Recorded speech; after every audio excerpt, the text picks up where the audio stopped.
Weather Service in Norman has issued a severe thunderstorm warning for western Lincoln County in central Oklahoma, Oklahoma County in central Oklahoma, northern Cleveland County in central Oklahoma, southern Logan County in central Oklahoma, northwestern Pottawatomie County in central Oklahoma, until 4:30 a.m. Central Daylight Time.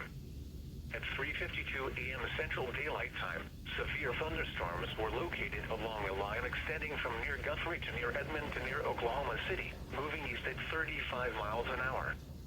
Expected hazards include 70 miles an hour wind gusts. This is a radar-indicated threat. The following impacts are expected.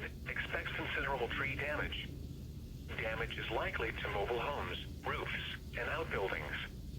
Locations impacted include Oklahoma City, northeastern Norman, Edmond, Moore, Midwest City, Del City, Guthrie, Bethany, Choctaw, War Acres, The Village, Hara, McLeod, Spencer, Nichols Hills, Jones, Tacoma Park, Luther, Cashin, and Wellston. For your protection, move to an interior room on the lowest floor of a building.